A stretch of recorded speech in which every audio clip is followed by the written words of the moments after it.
Happy Science Week! Welcome everyone to this Science Week show, Astronaut Training, as part of the Cavan Monaghan Science Festival with me, Mark the Science Guy.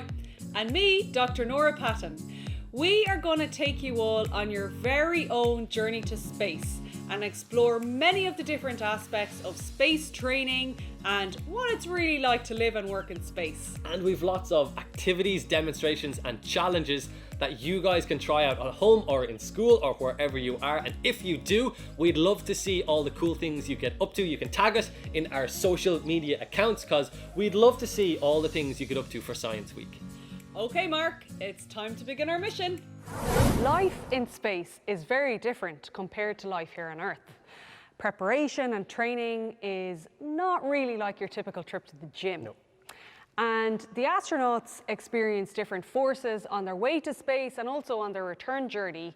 And while they're in space, orbiting the Earth on the International Space Station, they are in continuous free fall around the Earth, which gives them this sense of weightlessness. Okay. So they feel like they're floating. During your training, you've experienced different types of G-forces, haven't you?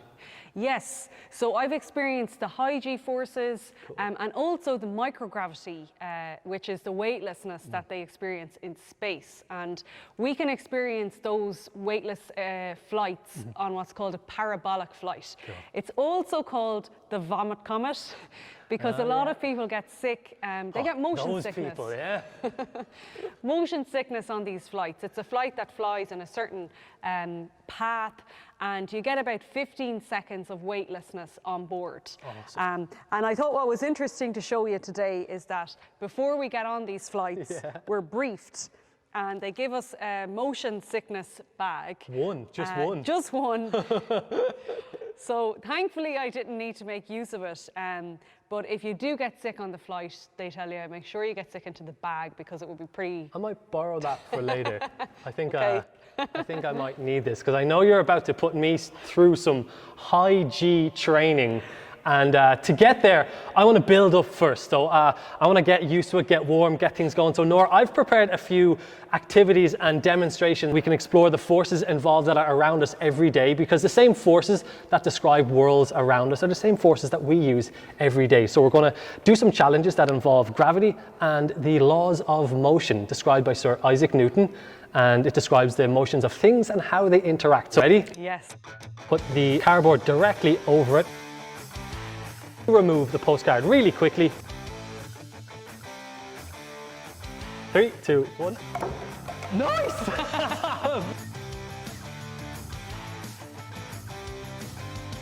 Here we go. Okay, here we go. Going to apply a large force to the tray. That's going to shoot to the side, taking the toilet roll tubes with it. The eggs won't have felt any other force other than the force of gravity, which is going to pull it directly down into the glasses. Ready, Norah? Ready. Here we go. 3, 2, 1.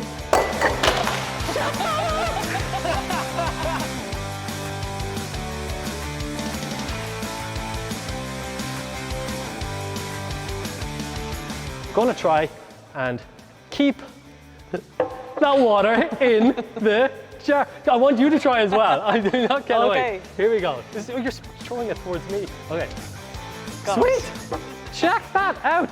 People can experience, you know, when you're on a roller coaster, Yes. the roller coaster Love is roller doing coasters. loops, you get to experience the same kind of change in G-forces as astronauts do when they're preparing. So for any astronaut, you know, people who want to train or know what those forces are like, the roller coasters are a good experience. Yeah, because when it suddenly takes off, you feel yourself pushed back into the seat. into Exactly, it. Exactly. yeah. So it can get messy.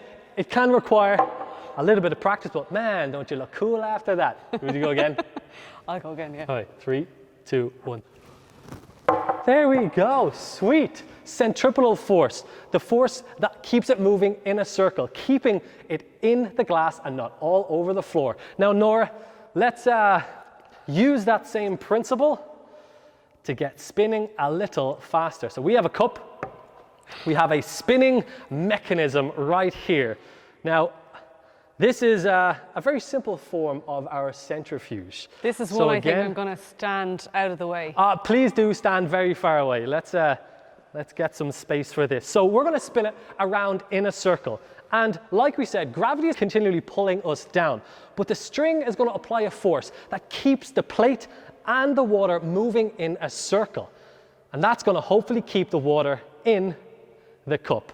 Okay, again, I just got to move it fast enough so that force, that centripetal force, keeps the water in the cup, not spilling it everywhere. Check that out.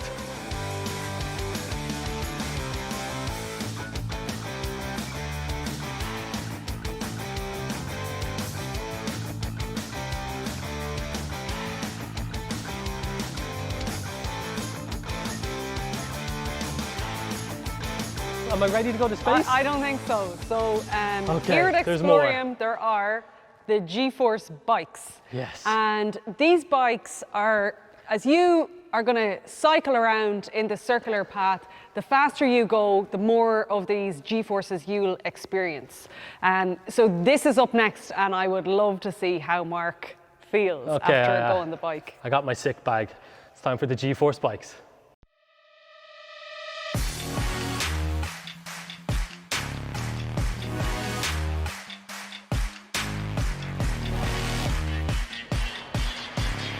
Mark is now getting ready on the G-force bike. A G-force is a gravitational force. It's not a change in gravity, rather a change in acceleration. And as Mark will cycle around in this curved path, as he cycles faster and faster, he'll experience more of a G-force. On a rocket launch, the astronauts typically experience 4G on their way to space, and also G-forces when they're coming back to Earth. So right now we are experiencing 1G, but as Mark will cycle around in the circle, he'll experience an increase in these G-forces. Astronauts also train in a centrifuge, which spins them around in a horizontal circle, and they get to simulate what these G-forces feel like. So it prepares them for the rocket launch and the rocket landing. How are you feeling, Mark? Have you got that sick bag?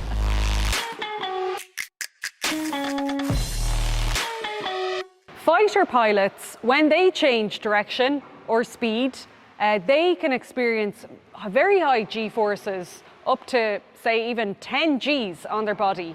At Project Possum, the citizen science program I do, I got to experience 4 Gs in an acrobatic aircraft. This is a typical G-force an astronaut would feel on a rocket launch.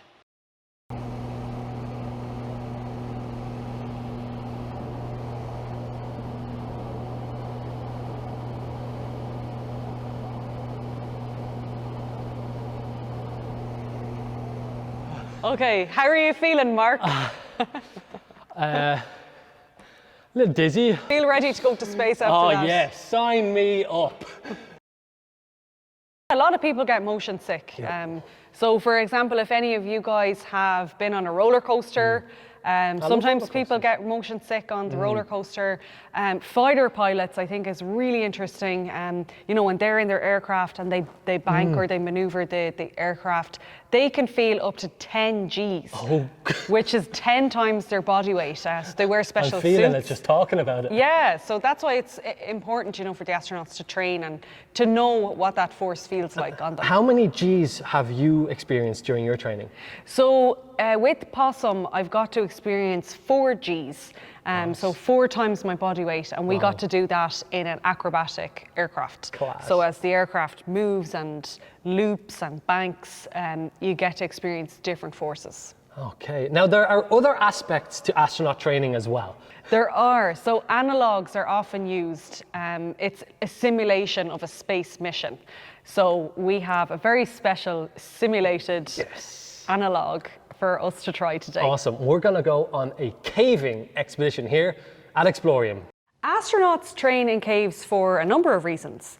The caves provide a very good analogue to what life is going to be like in space. The caves are confined and isolated, and on their caving expeditions, they work in very international teams to work together to meet the science objectives and mission objectives. So they're a very good training exercise. So we'll be working in a very unique environment today. We'll have a map with puzzles and clues that we got to find. So let's get geared up.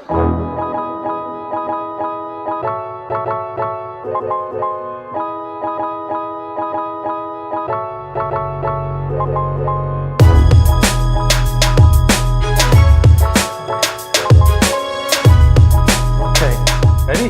Ready. Let's go. Okay.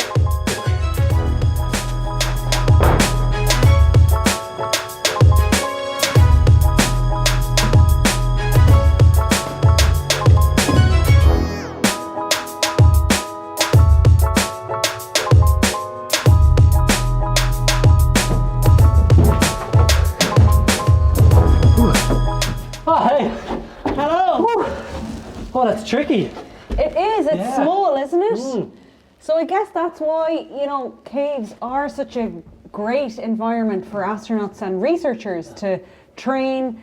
You know, when you're living in space, or even when we go to the moon, we're not going to have the same outdoor space that we have here on Earth. Supplies. Exactly. Yeah. So as you say, limited supplies.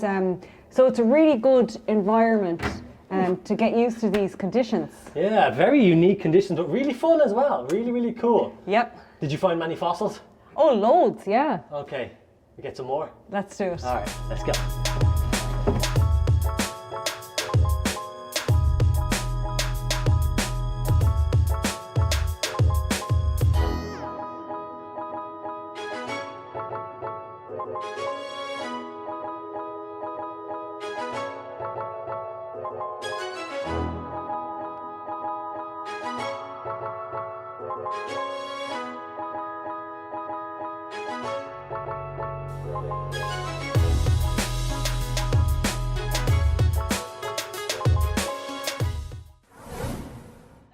That's very different in space is the food. Yeah. So if you think about all of the delicious types of different foods we have down here on Earth, you know, the fresh stuff. Yes.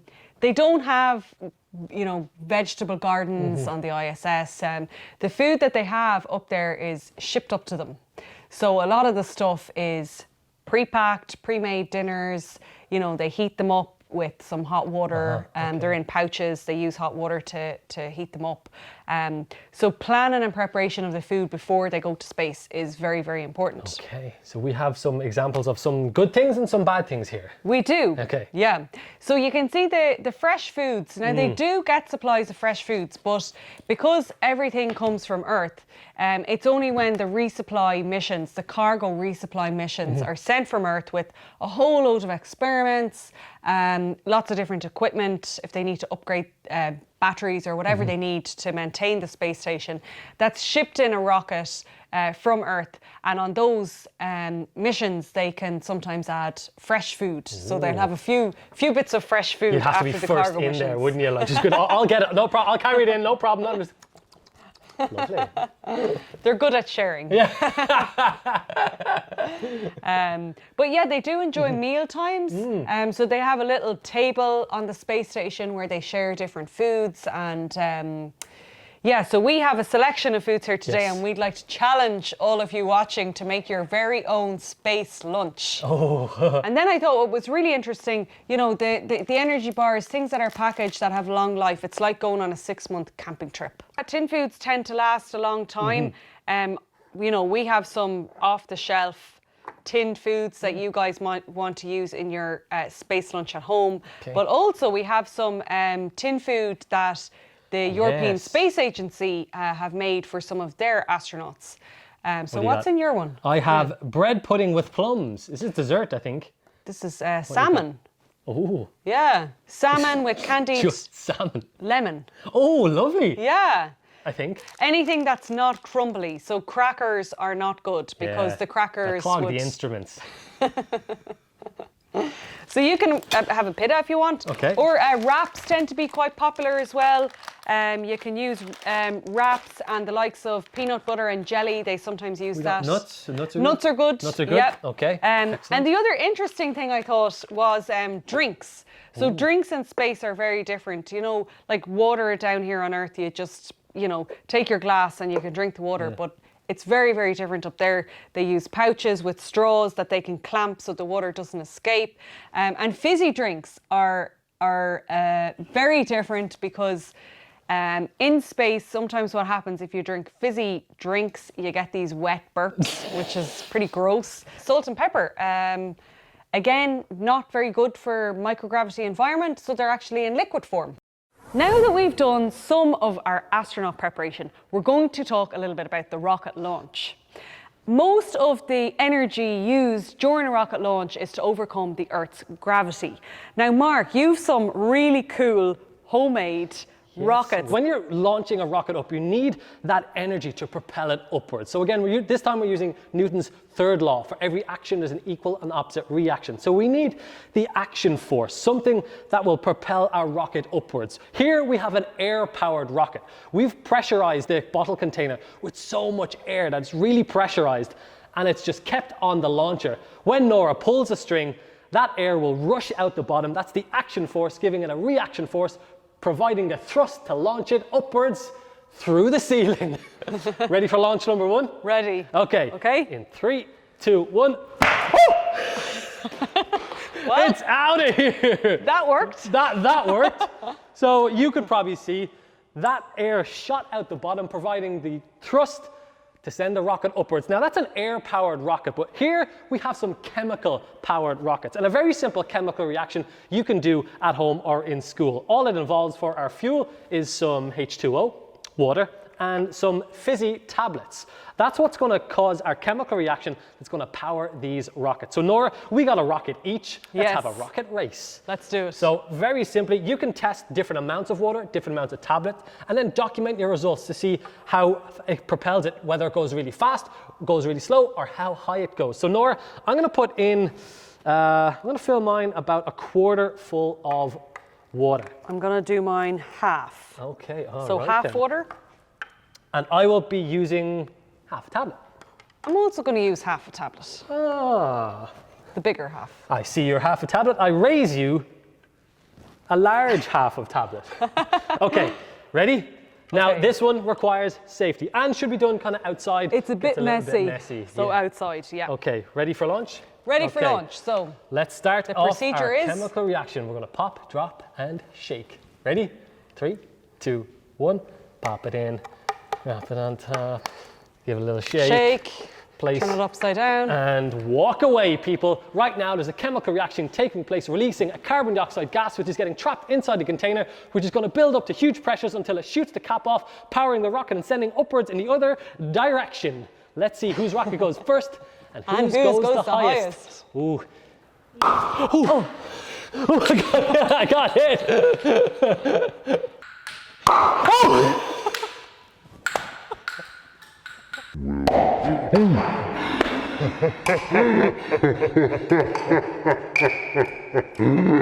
Oh, that frightened the life out of me. Well, you can see it never go near the rocket until it's launched. I think yours went off first. Mine seemed to go off first, yeah. Okay, So the win half that one. water, half tablet. Okay, now our next rocket again uses a chemical reaction, but this time the reaction is between baking soda and vinegar, again releasing a carbon dioxide gas. So we're going to get some baking soda. A teaspoon is fine. We're going to put it on a piece of paper that'll allow us to deliver it into the rocket body, which already has its vinegar inside. This one is a little smelly, definitely one to do outside. And just like the last time, it's going to release a carbon dioxide gas, and we're going to trap that gas inside with a cork. Okay, this one will need to stand well back. Okay. So we're placing our baking soda inside, putting the cork on top, turning it upside down, and standing well back. Right now, the chemical reaction is taking place. Again, it's releasing that carbon dioxide gas. The gas is going to build up until the pressure becomes so great that it shoots the cork out the bottom, sending the rocket in the other direction. Newton's third law in action.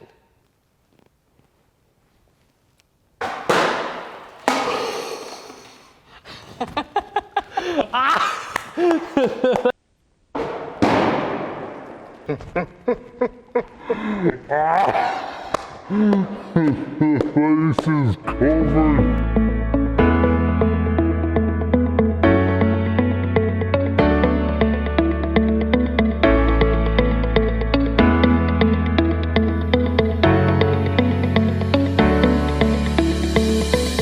For everyone watching today, our message is that space is for everyone. There are so many different careers that feed into the space sector. Engineers, pilots, scientists, doctors, architects, artists, and so much more. That was amazing fun. So we hope you all enjoyed it as much as we did. Thank you so much again for tuning in. And a massive thank you to the festival organisers and everyone on the Cavan Monaghan Science Festival team for making all of this possible. Make sure to send in your pictures and videos, and we hope you all have an awesome Science Week 2021. See you next year.